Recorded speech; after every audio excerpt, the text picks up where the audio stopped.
আমার নাম হলো ইমরান, আমার নাম বিল্লাল, আমার ছেলে ইমরান। আগস্টের 2 মাস আগে ঢাকায় যা। সে একটা সানশাইন স্কুলের বালিজুরি স্কুলে মাস্টারি চাকরি করত।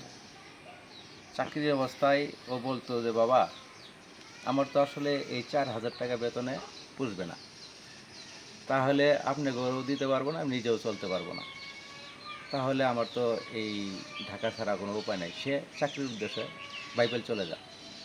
যাওয়ার পরে 2 মাস না পের হইতেই সরকারি আন্দোলন, এই কোঠা আন্দোলনে যায় আমার ছেলে, আন্দোলনে শরীফ হয়ে আমার ছেলে মাথায় গুলি খায় 4 আগস্ট বিকেলবেলা। গুলি খাওয়ার পরে আমরা রাতের 7:30টার দিকে আমার কাছে ফোন আসে।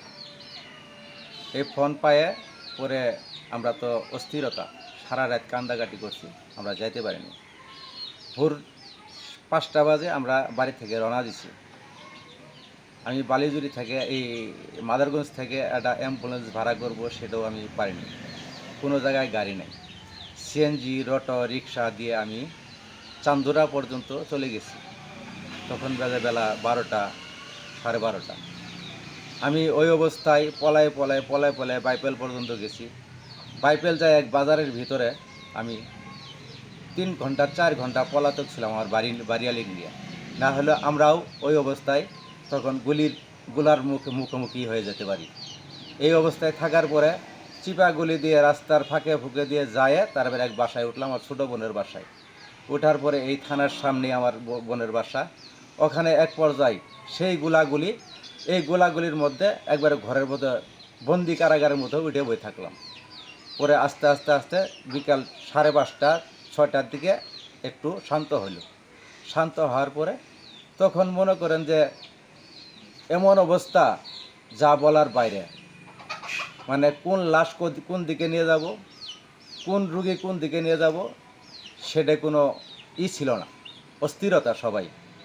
এই অবস্থায় থাকার পরে মনে করেন যে রাতের যখন আপনার 10টা 9:30 10টার দিকে আমি নবীনগর চলে গেলাম, বাইপেল থেকে নবীনগর। এই নবীনগর থেকে আপনার মনে করেন গেছি হলো ঢাকা মেডিকেল।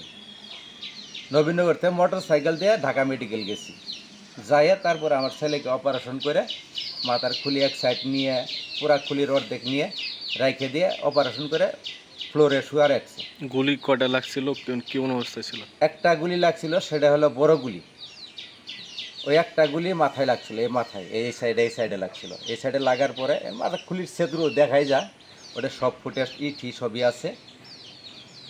কে গুলি করলো এটাও জানি না, পুলিশে করলো নাকি ছাত্র লীগেরা করলো, আমার এটা ধারণা নাই। কিন্তু যারাই গুলি করছে, তবে আমার সঠিক একটা বিচার চাই, তদন্ত করে আমি সঠিক একটা বিচার চাই।